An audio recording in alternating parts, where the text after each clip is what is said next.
With this catch this year against Houston, Kellen Winslow tied Ozzie Newsome's single-season pass-catching record. Ozzie set the mark twice in 1983 and 1984. The Cleveland Browns have 15 men enshrined in Pro Football's Hall of Fame and puts the Browns in the top 5 of all NFL teams. Naturally, all 15 are terrific talents. But in talking with 60 years of Browns players, one man stood out for his talent on the field and his intelligence and demeanor off the field. Ozzie's work ethic and his ability, his natural ability, and his love of the game, I think is what made Ozzie such a great player. He was an athlete that could have played receiver, bulked up a little bit, and played tight end. Ozzie was Ozzie. I mean, he was the wizard. He was like the old man, but also he's the young man. I mean, he was a glue pretty much to everything. I used to say about Ozzie, he can catch a BB in the dark. I mean, that's how good his hands were. I mean, and not only that, Ozzie was so smart at the tight end position. And he was a big deal here in Cleveland. Caught a lot of passes, great tight end, and didn't really realize it until, you know, he decided that he was going to hang it up, and, you know, he was gone because he was always there for us, you know. And kind of like in games, he was always there for us, and when we needed, you know, a big play, you know, 10, 15 yards, they always were to Ozzie. You know, he was that steady. He was the rock, you know. He was that rock there for us. And he was unselfish, and yet he caught 670 balls or whatever it is, and didn't care if he caught one. And it's just a quality individual. His skill would shine every game. I think he was an outlet that Bernie always knew that he can go to and was going to be available for him if what was happening outside was not developing the way he wanted it to develop. But you cannot say enough about Ozzie Newsome. We were just so happy when he made the Hall of Fame. I think all of us were, because we were all there for him and patting him on the back. And we were just kind of hoping there the rest of us could slide right in there. He would have done anything for anybody on that football team. It wasn't even, you know, it wasn't like he was just a clique with him and the receivers. You know, sometimes you see little groups hanging together. Ozzie was there for everybody. You know, if you needed him, he was there. Not many people with Ozzie's skills, Ozzie's successes, are as nice as Ozzie. And his niceness, or his quality of person, permeated the team. It went through everybody.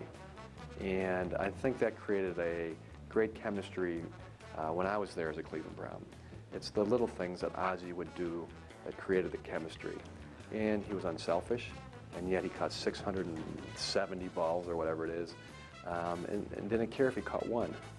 And it's just a quality individual. His skill would shine every game. I said to him, Ozzie, I think you can make it as a receiver if you don't get too big, but I think you could be a great tight end. He said, stop. Coach Bryant, Bear Bryant, said to me that my best position in the NFL would be a tight end. So I said, well, I'm in pretty good company. People talk about people with great hands, but Ozzie had great hands. I saw him once against Minnesota drop a ball in a game in 7 years. Ozzie was guy, you know, he was a smart guy. I mean, he understood the game, and he had great hands, and he had that uncanny ability, you know, to get open. And he developed a, you know, great relationship with the quarterback, Brian Sipe, and you know, he was blocking wise. Well, Ozzie was on the field. I always tell whoever gets his number, I always tell him, I said, you know, there's a lot of good blocks left in that jersey. But no, Ozzie is a special person. Tight ends weren't used as much in offenses back in those days, but when Ozzie came, we opened it up and made him a big part of the offense, really stretched a lot of defenses that way and made him be honest.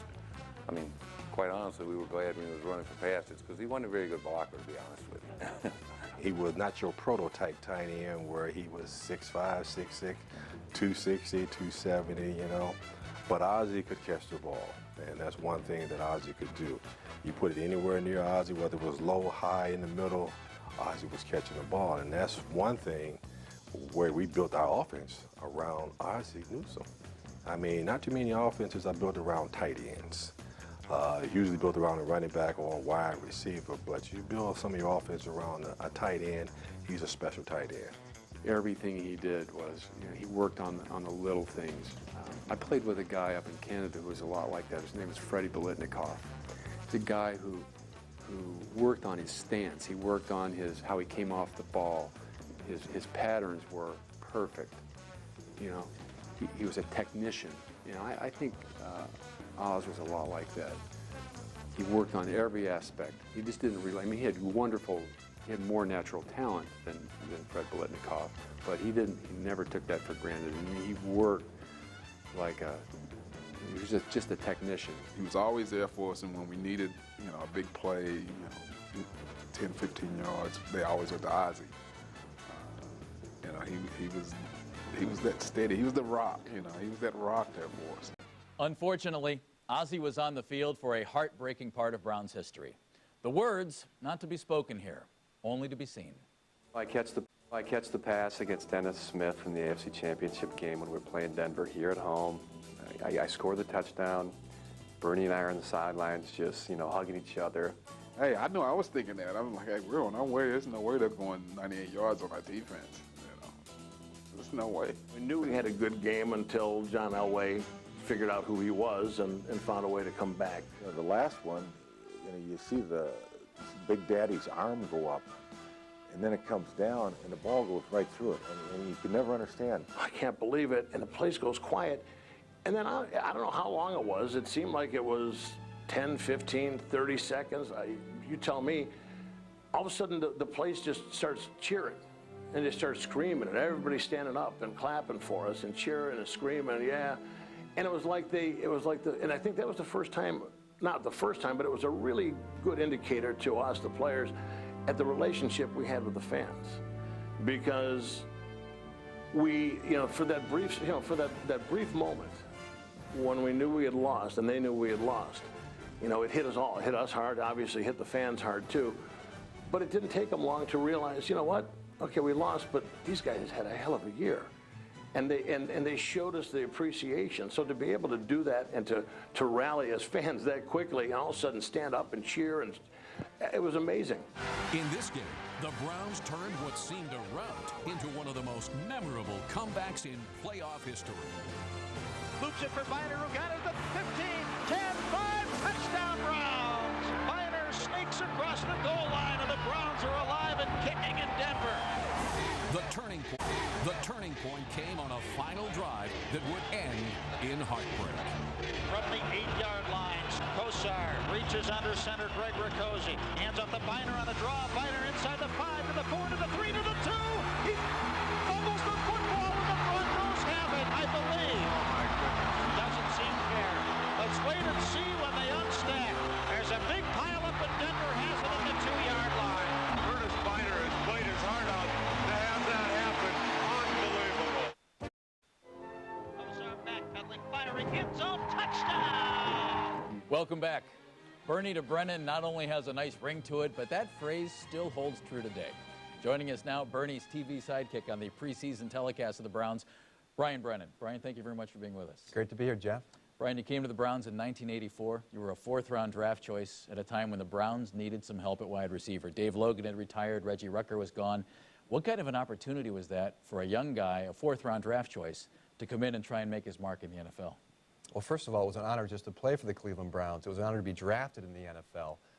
I come from Detroit. The Detroit Lions were never very good when I was growing up, so the late 70s with the Cardiac Kids, to come to Cleveland, play for Sam Rutigliano, learn from Ozzie Newsome. They had such great players when I was there. Initially, with Ozzie Newsome, became one of my mentors. I tried to be like Ozzie Newsome. Ozzie and I used to have a competition. Who would be the first on the field? Who could catch more passes in the day? And, you know, so it was kind of fun to learn from Ozzie Newsome. When the situation came up with the Browns and Bernie Kosar came to the team, you guys immediately developed an interesting on-the-field relationship. You guys really seemed to click. How did that happen, Brian? Well, I think all the receivers back then, myself, Reggie Langhorne, Webster Slaughter, you could throw Gerald McNeil in there, Eric Metcalf. But I think Bernie and I had a special chemistry. We were both very competitive. In the off seasons, we used to like to play basketball one-on-one against each other. Big 6'5" Kosar and little me here. But it was always competitive. And I think we hated to lose. When I went to Boston College, we had huge success. He had great success winning the national championship at University of Miami. So I think from that perspective, you know, we were competitive. And then throwing the ball was something that Bernie wanted to do every play. So you had to be on the same page with Bernie. So not only was I on the same page, I think the offense was on the same page with Bernie. And you look at those teams, we had huge success. You mentioned you're from Detroit, but you make your home in Cleveland, and you have since you retired from the NFL. Why have you done that, Brian? Well, you know, Cleveland's a special place, not that Detroit isn't. Having played for the Browns for 8 years, people remember you. I could be standing in the line at the Starbucks coffee and somebody will come up to me out of the blue and recognize me, say hello to me and say, you were a great player. I named my kid after you. Wow. I've named my dog after you. You know, so Cleveland... Brennan or Brian for the dog? Well, I know a family that one kid was named Brennan and the other kid was named Brian. Oh, man. These parents were just, I guess, fans of mine when I played. But Cleveland is a very special place. The Browns have a special place in the NFL. Cleveland, to me, was a place where I could raise a family. Bethany, my wife, and I really enjoyed being members of the community here, still do. And there's no place better than Cleveland. There's no fan better than the Cleveland Browns fan. You know, this team may have struggled of late, but the Cleveland Browns will be back, and, you know, the fans will always be there. Why are they so passionate, Brian? Why are the fans passionate in Cleveland? Well, you know, you look at how meaningful football is to this Northeast Ohio area. You think about, you know, Paul Brown, and you think about some of the history of football, what Paul Brown brought to the game of football, the face mask, the helmet, and, you know, the game plan and things like that. So the fans in the state of Ohio, in Cleveland, are very knowledgeable fans. So when you look at that, you put that together with who the Cleveland Browns are, that's why I think the Cleveland Browns fan is so special. Taking a look ahead, 2007, your thoughts on what the Browns have to do to get to where you want them to be, I want them to be, every Browns fan wants them to be? Well, there's no question it's been difficult being a Cleveland Browns fan here of late. We've stumbled ever since the Browns came back in 1999. But as you look ahead to 2007, they really need to stay the course. They can't panic. I think the last couple drafts have been pretty good by Phil Savage. You know, Romeo needs to continue to try to surround himself with the right coaches, use the right disciplines with this team. And I think if we can somehow have a little bit more patience, Jeff, this team has the right ownership and I think qualities in the front office to bring us a champion. Now, you look at the AFC teams today that are great. You look at the Colts, you look at the Chargers, you look at New England Patriots, and you look at the Pittsburgh Steelers and such. We have a long way to go, but we can get there. The New Orleans Saints last year chose second in the NFL draft, right? This year we're going to choose fourth. So we're already ahead of the New Orleans Saints, and they were in the NFC Championship game. So it doesn't take too much, a player here, a coach there, to make a difference. You saw it in New Orleans. I think you can see it here, no question. Brian, as always, a pleasure. My pleasure. Brian Brennan, Browns receiver. When we come back, the guy who threw a few passes to Brian in his day, quarterback Mike Pagel. The Tunnel. It's a great sound, isn't it? A long, narrow corridor where the roar of the crowd echoed and echoed all the way back to the locker room. At the 10, ahead to the 15, outside to the 20, to the 25, 30, 35, he needs a block at the 40, 45, 50, the cap at the 40, 25, 20, he's all the way for a touchdown! He high-stepped that one all the way. Here's Royals on the punt, gets the kick away. Driving Metcalf all the way back to the 25. Ahead to the 30. Outside to the 35, to the 40, to the 45, to the 50. In the Steelers' territory, in the 40, to the 30, to the 20, to the 10, 15. Touchdown, Brown! Unbelievable! You'll never see a better return than that. Eric Metcalf has brought this stadium to its feet. It's Pandemonium Palace.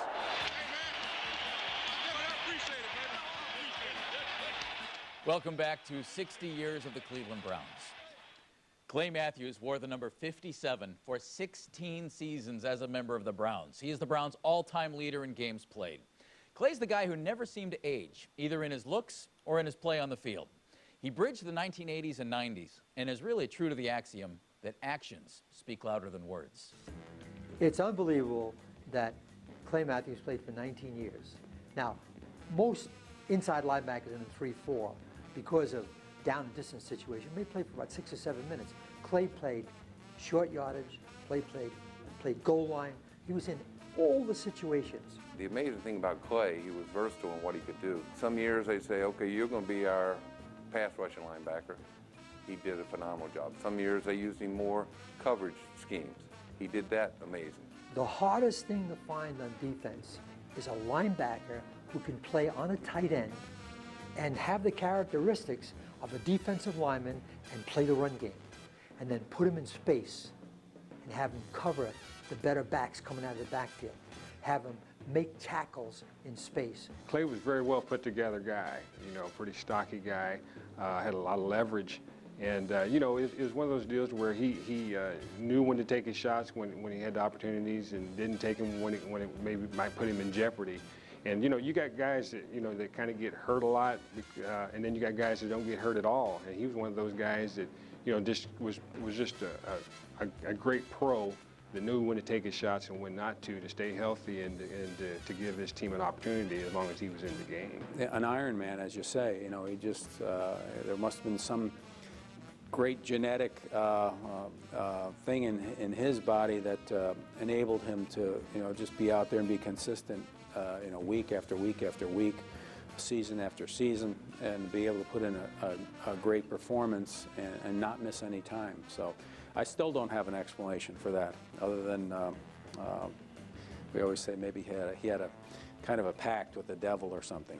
Sweetness is what we call it, and absolute respect is what I gave him.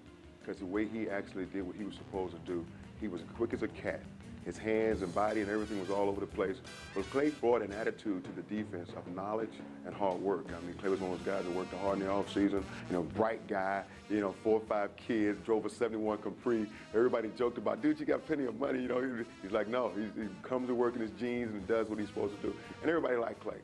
I don't think there was one guy in the locker room that didn't like Clay Matthews in the way that he performed. He's one of the first guys on the field getting stretched out, making sure he stays healthy, and that's probably one of the reasons why he played 19 years. You could always count on Clay. He was a warrior on the field, and he just, I think his mindset was one that was stronger than a lot of people's, and that's why he was able to go as long as he did. But Clay, man, when he hit that field, he was a warrior. You know, he was quite quiet in the locker room, but he would get pretty hyped up on the playing field. And this guy did it for an unbelievable 19 years. I think he's destined for the Hall of Fame. Joining us now, a man who played quarterback for the Browns from 1986 to 1990, and my colleague at FSN Ohio, Mike Pagel. Welcome, my friend. Thank you. Pleasure to be here. We just saw a piece on Clay Matthews. Did this guy ever age? And as a player, how interesting was it to see a guy who just continued to stay about 27 years old, it seemed? Well, 27 as far as the way he looked, but about 15 in the way he acted. That's true. He was a guy that just loved to play football. Very super intelligent guy, and had some very good observations. For instance, he used to tell me, you know, I hate being a cover linebacker. I want to be the rush linebacker. Because when you're a rush linebacker and you do your job, everybody notices and you're a hero. When you're the cover linebacker and you make a mistake, everybody knows it and you're a GOAT. So those are the ways, that was some of the way that Clay used to think, and his thought processes out in the football field. The latter part of your run with the Browns was the part of the transition the team went through from the late 80s, when things were really flying, to the 90s, when a little rebuilding had to be done, let's say. How tough of a time was that? Well, in '89, we ended up going to the AFC Championship game and losing for the 3rd time to Denver. The next year, they basically gutted the whole team, and they about a 50 to 60% turnover in players. And we went from a very powerful mutter type of football team where we're just going to line up and beat on you to more of a finesse speed type of team. And we went 3-13 the next year. Bud Carson got fired. Jim Schaffner took over as an interim. The wheels just came off, and it became a very ugly, ugly, ugly season. The things that were going on were just, thank God this is a family program because I can't talk about the things that went on. It was just a terrible, nasty season in 1990 to play football here in Cleveland. Your family is still in Arizona. I'm sure you never thought you would have frostbite on your fingers when you were growing up in Arizona, but you do from playing quarterback for the Browns. Yeah. What is it about this city, this franchise, that made you want to make this your home? Well, had some choices to make. My ex-wife is from Indianapolis, and she said, let's move there. And I said, no, a little too close to your dad. I said, how about Phoenix? Let's move to Phoenix. She goes, no, a little too far from my dad. And since all 3 of my kids were born here in Cleveland, we said, you know what? This is a great place to raise kids. The community is very friendly. I just love the atmosphere around here, the generations that have grown up here and the families that are here. Just to me, just said, this is a great place to raise kids, and this is where I'm going to stay. Glad you did. Thank you. Thanks, So am Mike. My pleasure. Browns quarterback, my FSN colleague, Mike Pagel. This 60-year tradition that is Cleveland Browns football seemed to be in jeopardy in 1995. And as the final moments of the Browns in Cleveland dwindle away, the players made perhaps the most heroic gesture of the NFL season. This is quite a scene. Everyone is on their feet as the players continue to walk up in front of the dog pound. They just want to hold on to the memories, see some of the players for the final time. They just want to sit and stay warm in the memories of so many years. Browns football for 60 minutes. All right, let's go. Let's go get him, man. Let's go. Let's set it up, special teams.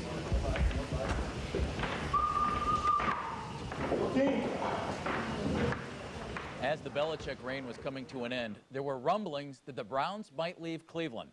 It was unthinkable to most. But then it happened, right in the middle of 1995, as told by Brian Sipe and Jerry Shirk.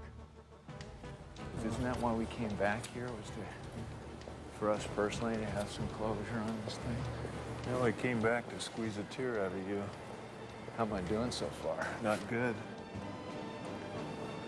Now, I don't know about you, but there's so much power in this. All this steel.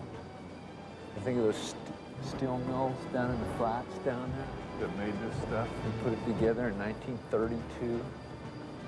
Well, I mean, just the feel of this place it's overwhelming. The guy's out here and he's buying a hot dog and he hears that roar of the crowd. He doesn't know if it's a Sipe interception or a Shirk sack. Hey, guys. Hi, guys. How you doing? What's the chance of our getting to shoot one of the numbers? Scotty will let you. My son wishes he could do this. I wish Jerry could see me. She says I won't work. She's got painting at home she wants me to do. Will you tell my wife I actually can paint? Brian did okay with the 5, but my dad was a plastering contractor, so I got it in my blood. That's how you paint the field.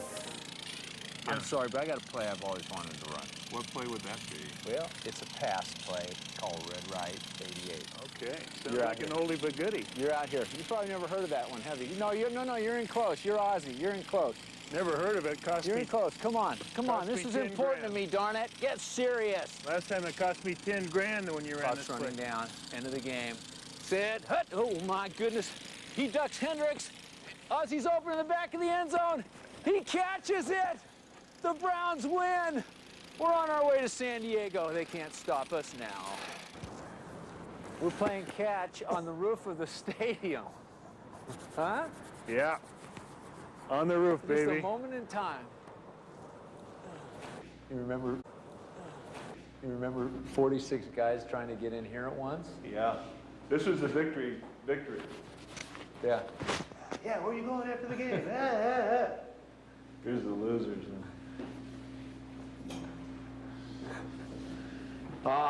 The locker room of all locker rooms. This thing's an antique. They just don't get nicer than this. I remember walking down this tunnel and feeling like a deer caught in the headlights of a truck. By a warrior ready to go.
It's pretty amazing down there today.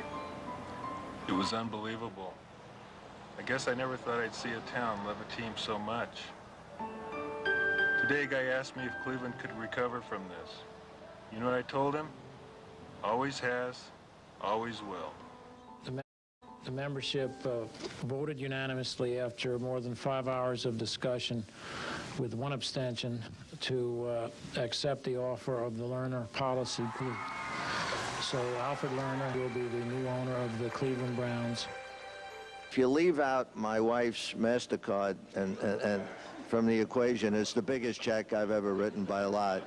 What do I physically get back for it? I think it's a set of feelings. I think it's what happens when the Browns take the field for the first time in this new stadium. And what a scene here at Cleveland Stadium. Fireworks going off.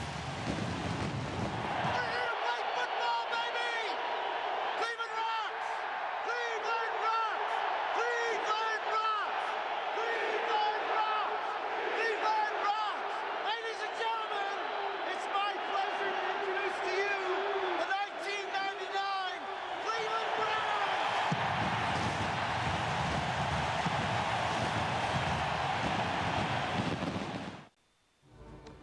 So the Browns left Cleveland, but the spirit of the Cleveland Browns didn't. Joining us now, the man who was really the face of the Cleveland Browns fans during the negotiations to bring the Browns back to town, Big Dog John Thompson. And John, I must say, you look a little different than you did when you were testifying before Congress in 1996. Yeah, there's slightly about 350 pounds smaller, but yeah, there's a little difference. Well, congratulations. It's good stuff, no doubt. Thank you. How did the movement start, John, to bring the Browns back? Because immediately there was an outcry about the franchise leaving, but an outcry is not the same thing as a movement. No, there was basically a couple different groups basically out there. There was a very vendetta group, but then there was the Save Our Browns campaign, which Mayor White had started, and opened up an office on East 6th in Short Vincent, and I went down and just donated my time, and basically for me, that's how I got started involved with the Save Our Browns campaign, which was the group that actually helped save the Browns. I think that with our valiant efforts of putting together some strategic emailing and faxing and phoning, I think that we really made an impression, not only here in Cleveland and in New York in the offices of the NFL, but I think we made a pretty big movement around the whole country and the world. I mean, we brought in Save Our Browns campaign brought in people from Hawaii, from Mexico, from Alaska. We had from all over the United States, and then we also had people from Australia. And Browns backers were everywhere, and they still are everywhere, and it's awesome. John, who were some of the key people and key former players involved in bringing back the Browns? I think that naturally Arnold Pinckney and being the one of the committee chairs of the Save Our Browns, I think that he was a major part of helping organize a lot of stuff as far as Save Our Browns went. But there were some players behind the scenes that you don't hear much about. The work that they put into it. Dick Ambrose put a ton of time into helping save the Browns, and he doesn't get a lot of credit that he should get. I think that Greg Pruitt's another one that also put in a lot of time that doesn't get it. You had Cleo Miller and Eddie Johnson. Those four guys, just personally that I know, that spent a lot of time traveling around, the state of Ohio, fighting and telling people, what it was all about as far as our spirit and keeping it alive. And that was my goal for the time, was to let people know that, hey, we need to keep the spirit alive, and we're not quitting on this. And we're going to let people know that we want our football team, and we want our name and our colors, and we want our history. And the history was for those players, the players that played the '64 championship team. Those guys. You have Hall of Famers that could have been the Baltimore Browns. I mean, they would have been going down there to see the Baltimore Browns. It just doesn't make sense. What do you think about the atmosphere at Brown Stadium? I think it's up and down. I think that the team struggled. The team's had some hard times since they've been back. And anytime you struggle, people want to win. Fans want to win. They want to be able to, call their friends and in Indiana or call their friends in Pittsburgh or call their friends wherever in the United States and say, hey, we won. You know, they like to win. And that's a tough thing. I mean, sometimes it's tough. I mean, I even take some of the repercussions when the team loses. People look for somebody that they can, you know, vent on, and, you know, hey, who better than Big Dog, you know? So I take a lot of venting when the team loses. So it's sometimes rougher on me than most fans. But you know what? I think that we just have to just stay the course, and you know, eventually we're going to come out of this, and we're going to start winning some football games. And I'm really excited. I'm so excited right now of you know, Phil Savage. I think that you know, I've seen what he's built before. You know, with his tutelage that he started here in Cleveland in '94, and you know, he helped put together a pretty darn good football team in Baltimore. And I think he's on the right road doing it here. We appreciate your efforts, and we appreciate you being with us today. Thanks, Jeff. Appreciate it very much. Thank you very much. Casey Coleman left us this year, but his legacy is forever, including in Berea, where this dedication took place in the fall. Casey, we miss you.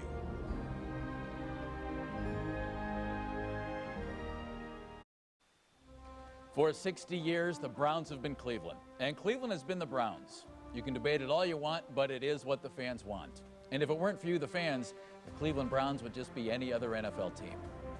The NFL likes to define the year in certain time periods. But if the rest of the NFL was like the Cleveland Browns, they would need a daily calendar, if not an hourly calendar. Because through all the joys and disappointments, the bitter and the sweet, the leaving and the returning, this is our team. No, love them and leave them here. For 60 years, the Cleveland Browns have been ours, and we're not letting go. Thank you very much for watching.